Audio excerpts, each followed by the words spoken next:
Everybody in my home country of Portugal was shocked when I made a surprise appearance at one of the latest wrestling shows there. I was there for a few days and I got a chance to see family, do some sightseeing, and even teach a double seminar. But this story starts where all the stories about traveling start. Yes, you guessed it, at the airport. I don't know why the logo looks different, but hopefully it's just the design and not the actual aircraft that is old.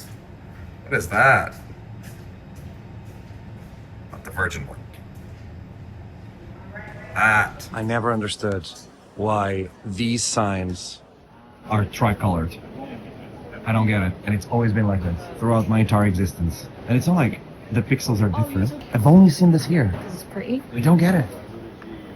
I'm sure there's a reason. I need to know what it is. I landed, drove all the way to Porto, and I got like 90 minutes, maybe 2 hours, before I have to go and teach a class at the newly founded school here in Porto. I think we're going to try and see Porto for 90 minutes. This is...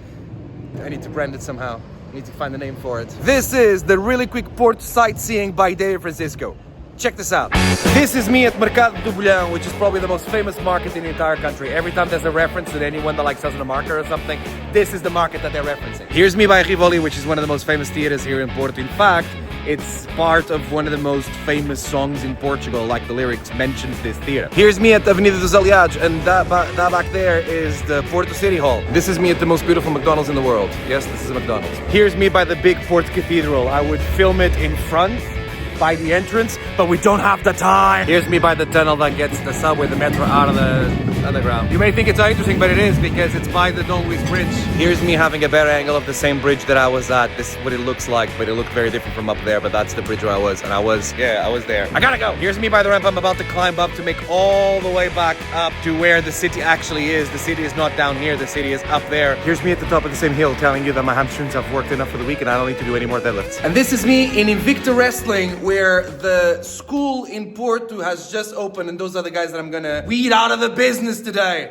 I'm gonna do it today. I'm gonna get changed first because this shirt is so sweaty right now. This school here is Invicta Wrestling. Invicta is a word in Portuguese that kind of means unbeatable, undefeated, and it's very associated with the city of Porto. And this is the newest project of Baltazar, who maybe you've known before as Mauro Chaves. Yes, the vegan warrior. Remember him? He opened the school in the northern part of Portugal, an area of Portugal that hasn't had a lot of pro wrestling throughout the years, and it's been so successful that Baltazar and the rest of the gang in Portugal have even started to finally run shows there regularly. I had a chance to run 2 seminars at the school and spent my day working with the new generation of trainees and wrestlers that are coming up here in Invicta Wrestling. Qualquer coisa que se justifique assim mesmo não tem de ser questionada. E o wrestling não se pode justificar assim mesmo, certo? Porquê nós fazemos isto? Porque o wrestling não pode ser uma justificação aceitável. Poder pode, mas nós temos de ter um bocadinho acho que devemos ter um bocadinho de orgulho artístico para dar um passo atrás e pensar, mas porquê é que eu estou a fazer esta merda? Porque depois não resulta, certo? Alguém que me diga uma parte do corpo que querem que eu lhe apanhe. Perna? Cool. Estou aqui nesta posição. Isto assim. Nunca ninguém me ensinou. Quando estiveres nesta submissão, rola, apanha-lhe o pé e faz isto assim. Eu simplesmente sei como sair desta cena, sei que quero ir para o pé, olha, sei este takedown, posso mostrar? Sei este takedown e agora tenho o pé. E sei que quando tenho o pé aqui, se calhar, olha, vou para aqui para esta. We're going to do a second session in a few hours. We're just having a little break in between. It was very fun to see the first one and to see the new people that are training wrestling right now. But right now, the big boss right here decided to take me to Porto just to see another part. So I'm sitting in Clérigos right now. This is me in Clérigos. Does this joke still work? Yep. I don't know. Porto's Big Ben. Porto's Big Ben right there. You want to say anything to the vlog? Look at him. Baltazar. Look at him. We start in blue mats and now we are in the blue city. He's not vegan anymore, you know? That was just a character. I don't have hair anymore though. That's why he's not vegan. He went back to eating meat and lost all the hair he had. Right, here it is. Last view of the day before we go back to the second session. And no more sightseeing of Port. Port, you've been cool. Thumbs up for Port. Yay.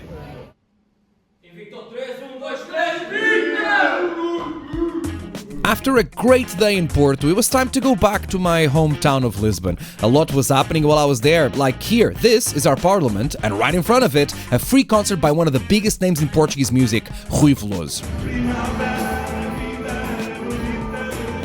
And then came Sunday, where I traveled nice and early to Montebrão, in the outskirts of Lisbon, where Wrestling Portugal runs their school and their shows. I'm gonna be honest, I have been basically having a holiday because it's really sunny out here, as I'm sure you've been able to see, and I've just been walking around Lisbon. And listen, if you want to travel vlog, I was gonna say if you want to travel vlog, you can go and check some YouTube channels that have travel vlogs stuff about Lisbon, but maybe if you do want that and you want me to do a little bit more on that, I can do that, you know, maybe I can put it on my Patreon as I continue to do stuff for that. I'm doing stuff for that, I promise, it's happening. Anyways, today, the other piece of business that I'm doing here, I came back home, not the home away from home and not the home away from home away from home. This is home, back to the roots here in Portugal, as I'm going to be part of the Wrestling Portugal show that's happening today. I am going to surprise someone that is trying to surprise everybody.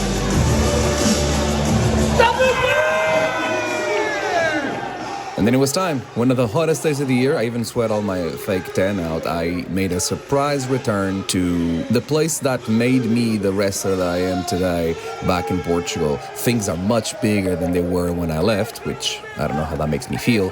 But I was kind of fearful because I feel like there's a whole generation of fans that have no idea who I am. The wrestling that they've been following in Portugal is not the one from my generation. So I didn't know how the reaction to me was going to be. I was happy the reaction was nothing but a very warm welcome, and I immediately felt like I was right at home. The guy that I was wrestling is called Luís Mestre. I was super happy to be able to have the chance to be in the ring with him, one of the standard bearers of the new generation of talent in Portugal. And it was a great shot for him to test himself against me. Here we are in the early stages of the match, trying to figure each other out. Obviously, me as always surprising him and everyone around with my incredible agility and technical ability. I just find it impressive that, like here, Mestre is always very good at tech, but the one thing that I have that he doesn't is that I like to have a little fun in my wrestling.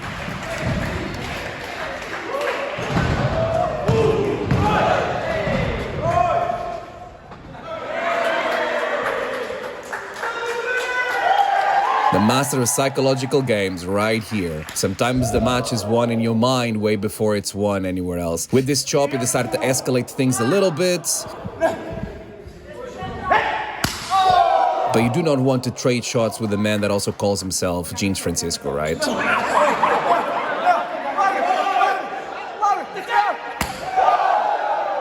Here we are, making sure that the crowd has a great front row experience. I am nothing but if someone that loves to give the people their money's worth. And obviously, Mestre had to do the same thing, also getting the crowd involved, but this time to hide behind a member of the audience, Por Rapariga. But that distraction was enough for me to not be able to fully think about it. Went for the chop, way too eager. He knew what was coming. And was able to capitalize on it. A flurry of strikes. Followed by dropping me spine first, right in the middle of my back, against the edge of the ring. I felt jolts of electricity up my spine. He has a very strong Death Valley driver. Tried it here. I was able to avoid it, and hey, you don't want to kick me because you know if I grab your foot, you're about to go for a ride. And I feel like out of desperation, or maybe he's been studying me for a while, he knew that as well, was able to counter the powerbomb immediately. And saw the open. Look at the strength of him. He is super strong. He almost lost me, but full core and hip strength was able to fully hit this suplex. You can also see his strength here with how explosive that lariat was. Fighting through a really hot venue and all the heat to be able to bring that explosiveness into those lariats. I feel like even though he was very good technically, I had the edge. Definitely had the edge when it comes to putting him in a position to set him up to fail, like with that closing right there. The good thing about that closing is that they're not expecting me to be there so early, and that opened the door for me to be able to hit my enziguri and follow it up nicely. A combination that fine works really well. With the nat 20, he was able to resist, but you could tell that he was feeling the damage there on that neck. New weapon for my arsenal lately, this clothesline off the top. Just a great follow-up to continue to bring high intensity and high impact moves, especially to neck, trap, upper back, which just sets up nicely for the ruckus, which is what I'm going for here.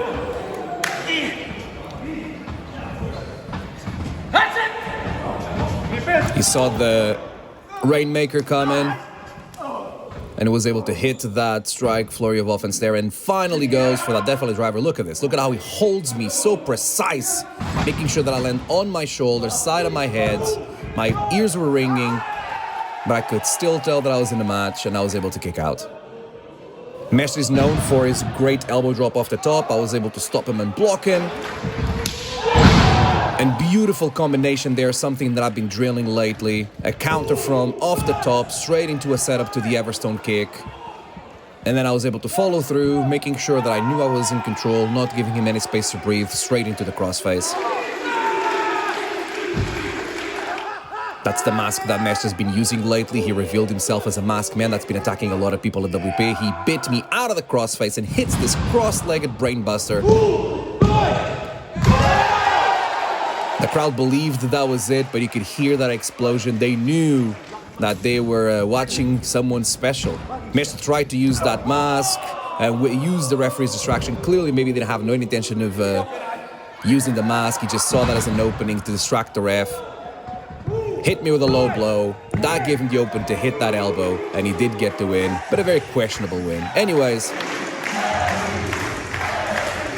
regardless of the results, I could feel the love and the passion from all the Portuguese fans. They clearly haven't forgotten me, and I am incredibly looking forward to the idea of being able to continue to come back and have the new generation of Portuguese wrestlers test themselves against me in front of an ever-growing scene that I really want to be a part of and continue to contribute to. And that brought my work holiday to Portugal to an end. It was an incredible time, not just because of the great weather and the fact that I was able to be a part of Portuguese wrestling once again, but because I was able to catch up with plenty of family and friends. And I really hope that this will only mean that I will continue to come back several times and continue to be involved in a scene that says so much to me and is so special to me.